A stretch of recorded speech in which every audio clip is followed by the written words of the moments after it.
Welcome back to the Webby O'Neill channel. Plenty of Manchester United news to get into today, including Sir Jim Ratcliffe's culture reset at Manchester United, ordering staff back to work on the 1st of June. Also updates from Erik Ten Hag's press conference, and also some news as well surrounding Gary Neville and his thoughts and opinions on Erik Ten Hag's future.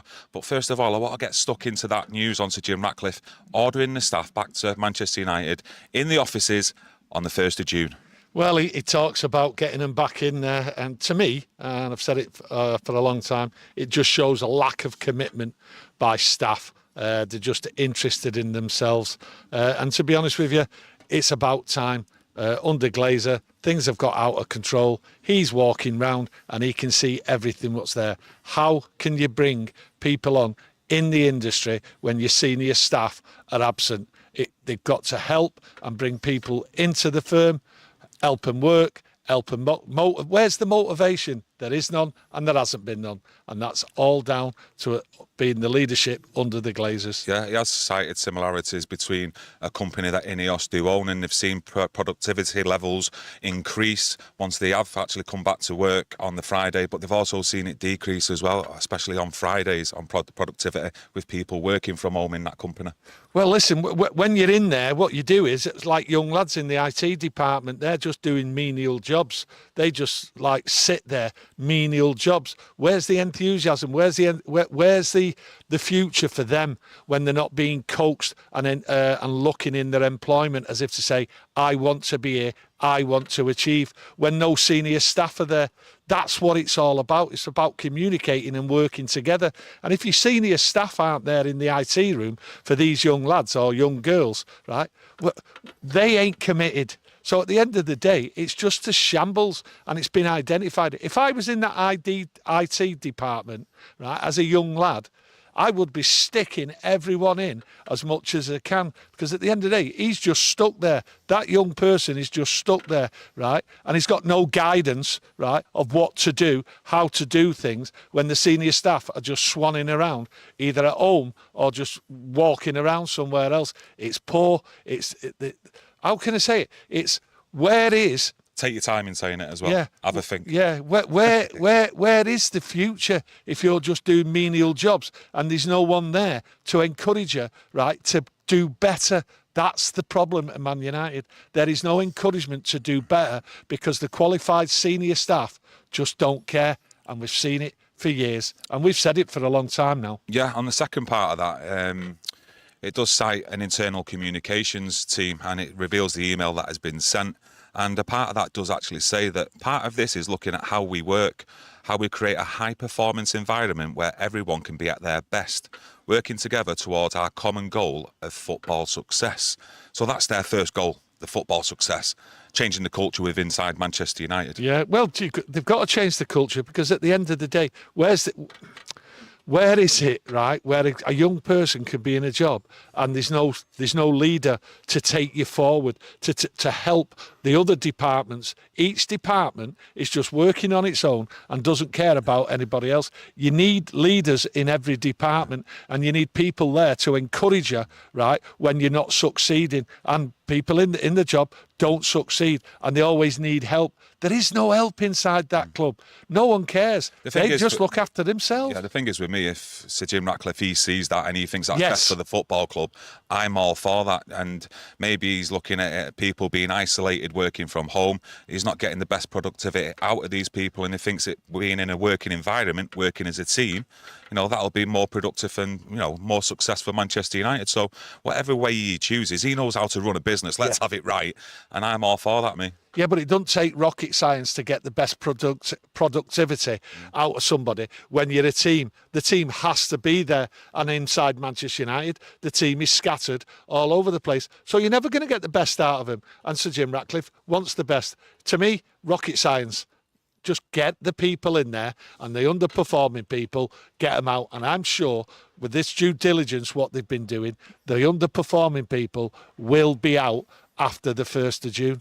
Yeah, there is also some other news as well, and it's regarding Sir David Brailsford, and he's had a look at the training grounds. Basically, he's not happy with it, and you can see I've highlighted at the bottom of that screen there, and it states that it is understood that he does not believe Carrington is suitable as a base for elite level success at a football club. Well, I said, well, I can't remember when it was a long time ago. I highlighted that there's gas under there and INEOS owned it. So, it makes no surprise to me that he is looking at that and saying it's poor, it's not suitable, not for elite sportsmen, we're going to move somewhere else. And at the end of the day, that might be the reason that it's not suitable, but it just falls into the hand of INEOS. They had Sir Jim, you have Carrington. The gas is under there. Yeah, I didn't know INEOS owned it. I'm not too sure, but we all know the legislation's about shale gas at the moment on the mainland, etc. But you don't know what legislation might change in the future.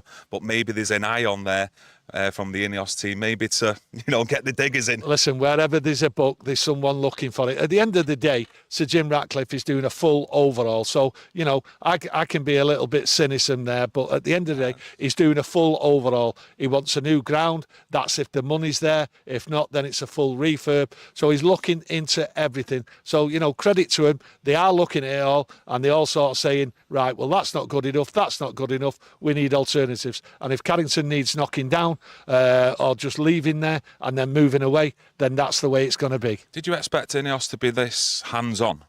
Especially when we're talking about staff, bringing them back to work, in how they want them to work at Old Trafford, the training ground, etc., a new stadium. I didn't expect this much from INEOS in a short space of time. I know it's only talks at the moment, but I just didn't expect it. No, I expected him to come straight in, do a due diligence, and they're doing everything what I thought they would do. I think they're going faster than I actually thought. I think, and I've said it, a lot of people here are going to get the shock of their lives here in the summer, and I think the plans are already there for everything. They've done the due diligence. They know what's rotten inside that club. These people, like I just said there, young kids there in the IT department being left on their own, doing menial jobs. Well, I'll tell you what, they're going to try and save their skins, and they're going to stick right in the people who haven't been doing the jobs. Yeah, no, I just mean at the start, it was like they're just running the football operations side of things. I'm just looking at what they're actually doing as well behind the scenes with the staffing, the ground, the training ground as well. I just think it's a lot more than I expected. I don't know about any of yous out there, but they've certainly got to task and they're getting on with it. Listen, you can't run the football team front of stage. That's what it is. That can't be up top elite. That you can't have elite football while you've got crap, and I mean crap, in the background, and that's what has to be sorted out. So before we get top elite football, everything in the background, right, your workers, the way they work, everything has got to be sorted out, and they're doing a good job. But no football. We will not get elite football until Sir Jim Ratcliffe and INEOS have decimated what's gone on for years inside that club, and I mean decimated. Yeah, I will take you back to February though, when he done the interview with MUFC, and he said it's not like just switching a light switch. Things will take time, and he did end up later saying in that interview, fans will need patience as well. Yeah, he's talking about fans need patience on the pitch. I think when he talks about it will take time. Yes, it will take time on that football field. He thinks 3 years. I think a little bit longer. But hey, that's the Jim. Now, at the end of the day, he's talking about clearing out. He knows what to do in the background. He's got to get a business running, and he knows the failure, what's been going on there for years and years. We all know the failure. Yeah, we do indeed. Get involved in the chat, everyone, as well. I can see it popping off already. Should we have a bit of a chat about the Arsenal game as well before we move on to what Gary Neville said, or should we get straight on to Gary? Straight on to Gary, I think. To Gary, right. Well, I'm just going to get... I'm not too sure if you've heard what Gary Neville said at the premiere of the 99 treble winners. I'm going to get it up on screen now for you, so have a listen and let us know what you think in the chat as well. What we've seen over the last 10 years is that players have struggled to come to terms with Old Trafford, managers have struggled to come to terms with Old Trafford. So you've got to look at the fact that they're all good players when you sign them, and they were all great managers when we signed them. So for me, there's something fundamentally wrong that's creating this sort of, if you like, difficulty. And I would say maybe coming through that, maybe the new ownership, the change of personnel would allow maybe these players next season and the manager to feel more stable. I don't see any suitable replacement out there either at this moment in time. Bayern Munich is struggling to find a replacement for their manager. Other clubs are sort of, if you like, struggling as well. I think we should stick with Erik Ten Hag, give him one more season to really look at sort of, particularly an injury-free season where we've had obviously a lot of injuries this season as well. So I would say one more season would be worthy, and to see whether we can get back to sort of the standards of last season when we won a trophy and we finished, in the top four and got Champions League football. As you can see there, let us know what you think about Gary Neville's comments there. But the main part of that is he still thinks that we should stand by Erik Ten Hag and give him that one more season. Yeah, that's what he thinks. Listen, the end of the day, what he's saying there, in my opinion, right, he is slagging down them Glazers. Okay, right? Good players have come in here, good managers have come in here, right? And they've been ruined. They've been ruined by the people employed by the Glazers. That, to me, is what he's saying. And he's also turning around and saying, Sir Jim Ratcliffe's in here now. We all know the reasons why.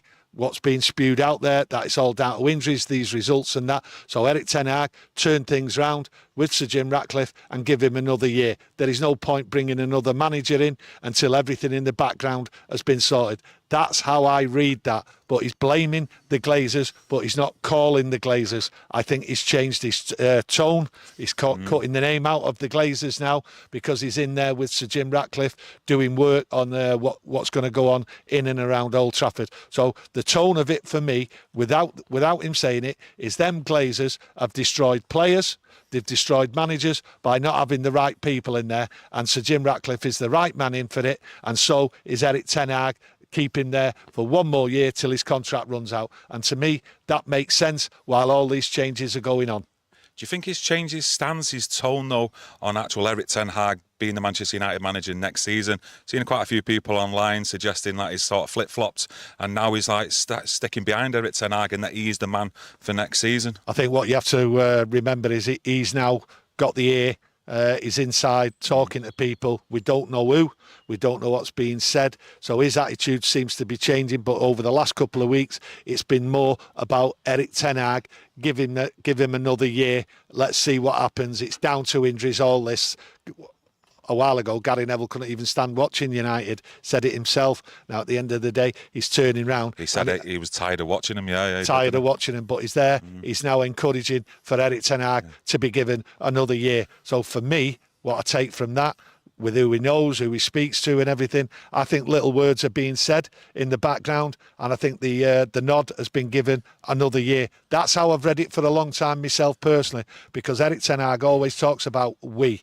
And that when he says we, he means INEOS. We're working on this, we're working on that. And I think Gary Neville has got the message, finally, that Erik Ten Hag is here for another year. And it'd be stupid to bring in a new manager, when the rot and all the garbage behind the scenes hasn't even been moved out yet. His actual outlook, though, when you're listening to him, since he'd done that interview with Erik Ten Hag inside Carrington with Sky Sports the other week, since he's spoken then about Manchester United, he seems a little bit more optimistic about things. When the tone of his voice, whereas, like we were saying before, early on in the season, midway through, he was tired of watching Manchester United. Well, he seems a little bit more optimistic going forward. They always say this great quote: "Knowledge is king," and he might have more knowledge than any of us because of the position he's now in, what Sir Jim Ratcliffe's put him in.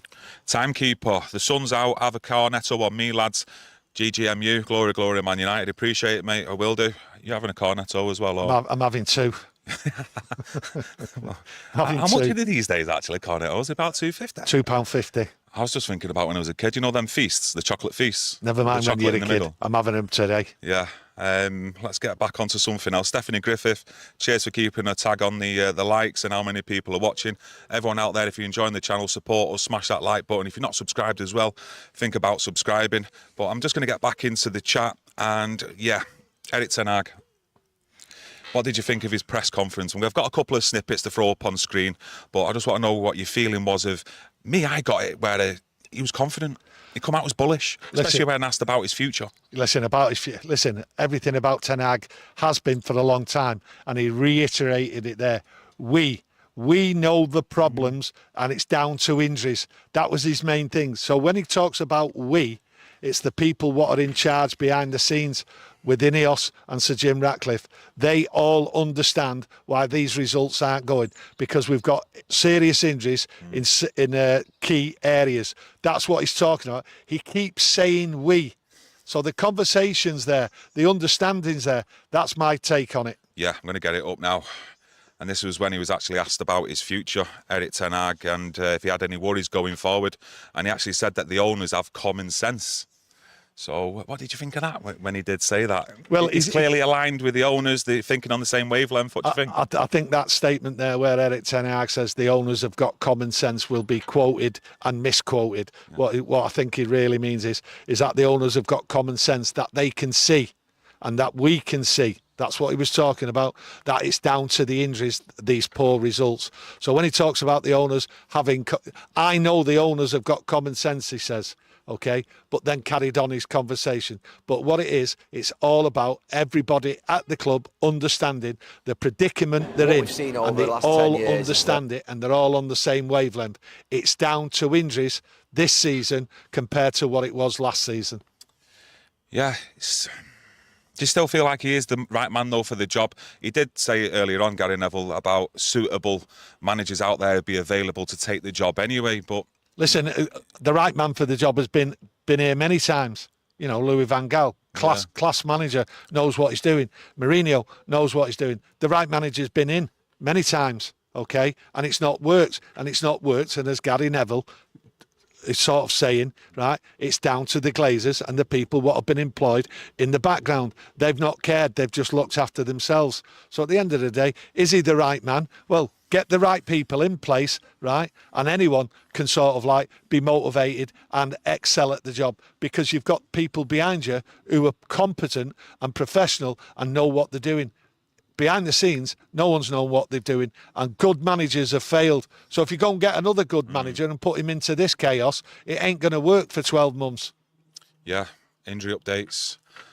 Martinez, Luke Shaw's had a setback. Mason Mount's out again. I think we've played more times for Manchester United than Mason Mount. Listen, he was asked the question of Mason Mount there. He turned around and said he's very unlucky. Very unlucky. Well, I've said a while ago, I think this player has got more injuries, okay, coming. I think his body is suffering and it's very hard to get back to fitness. I think the nature of his injuries, right, is causing other injuries. He came back, started, next thing you know, he's out. This player is in serious trouble, right, of a career-ending injuries. That's what I believe. I think he's in big, big trouble. And over the summer, there has got to be something sorted out with him medically. Martinez, he wanted to come back, but I said to you yesterday, I hope if he is, well, if he's deemed fit to play, we don't risk him because I'm looking at that FA Cup final now. I'm sure a lot of yous out there are as well. I just think that about Martinez was PR. Because he turned round at the end of the day saying, yes, Martinez wanted to come, he wanted to play against Arsenal. And in the same breath, he's talking about looking at the FA Cup final. Well, we've got 2 more games to go. We've got 2 more games against Newcastle and Brighton to go after the Arsenal game. So he's talking about the FA Cup final. So I think all this shouting and bawling about Martinez, he could be playing tomorrow on Sunday, is just PR. I don't see how he was going to start.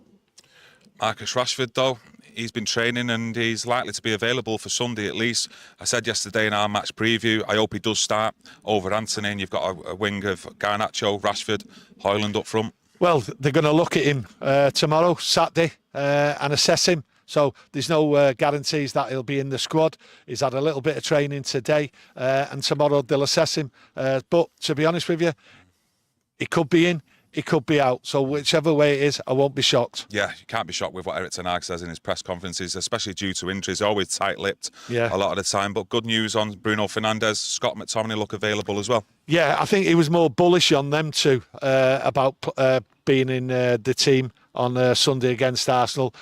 That's what I took from it. So with Martinez, obviously, he's been declared out. But with Rashford, I don't think he's really keen of committing to Rashford. I think the commitment there was Bruno will be back and Scott McTominay will be back. Yeah, I think it was Akash Paul. Yes, it is. Cheers for your super chat, mate. He says Mason Mount is another Owen Hargreaves. Yeah, listen. Like I said before, we've had more games for United than Mason Mount. Yeah, listen. Just joking, but yeah, no, it's a really, really tough start to his Manchester United career this season. Yeah, no, listen. That's a good, comparison. A comparison. So at the end of the day, I honestly do believe that the injuries what he suffered while at Chelsea, right, will affect other parts of his body while he's trying to recover from them injuries. And that, to me, seems to be putting a strain on different parts of his body. And I think it is. I think Owen Hargreaves is a good example of what can happen to a player. Great player, Owen Hargreaves. I think Mason Mount's a good player, but I think his body isn't able to cope. Sorry, I'm just having a look at this. Trying to work out if it's actually a parody account.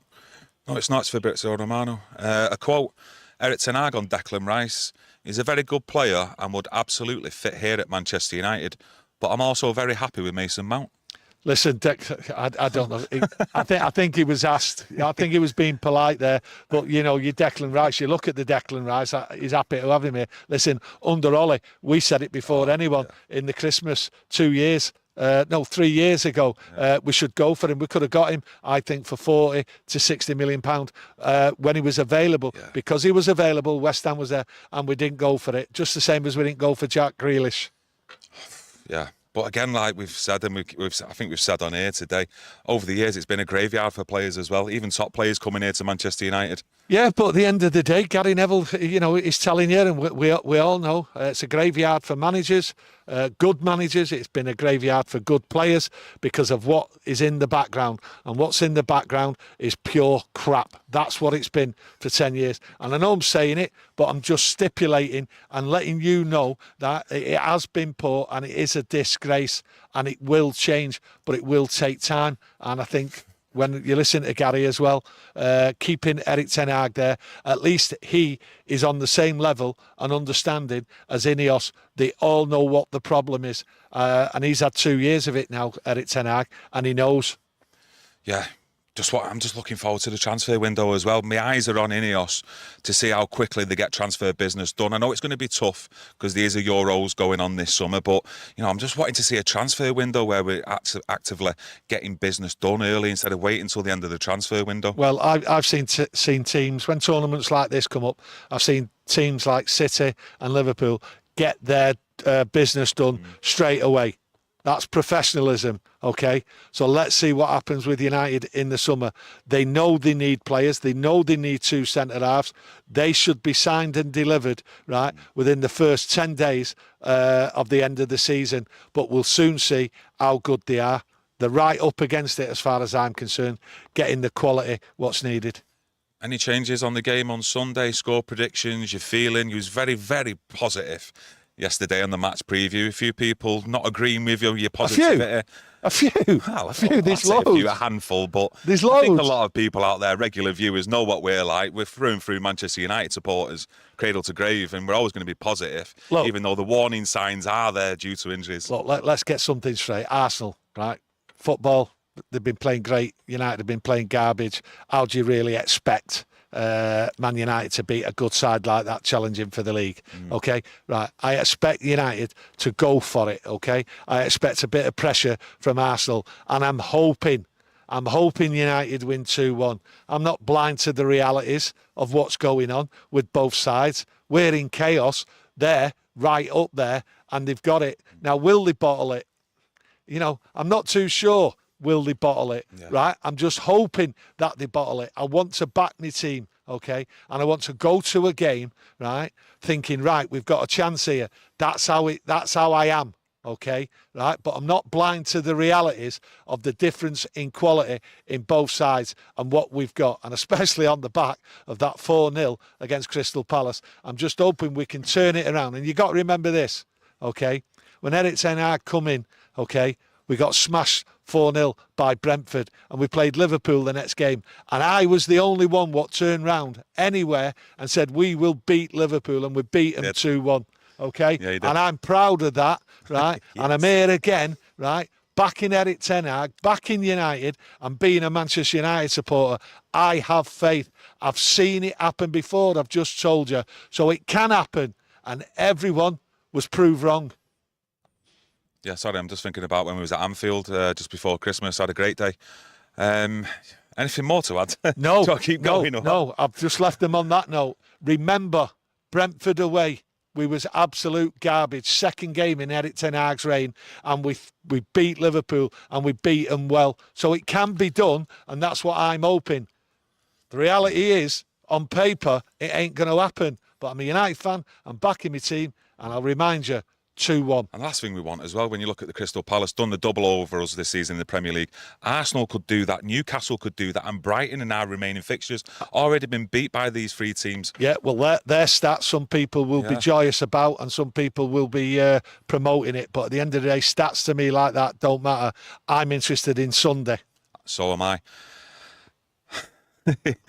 Thanks for joining us, everyone, in today's video. If you've enjoyed it, you want to help support the channel, please smash that like button. Smash it. Not far off 70,000 subscribers as well. Big effort from everyone out there spreading the word. Hopefully we can get there as well before the end of the season, which I'm sure we do with your support. And we'll be back on Sunday, straight after the game, with 2 match reactions from my dad, Tony, and Webby as well. We'll be back. So make sure you've got them notifications on, and you enjoy your next couple of days, and we'll see you on Sunday, everyone. Thank you. Many thanks. Many thanks.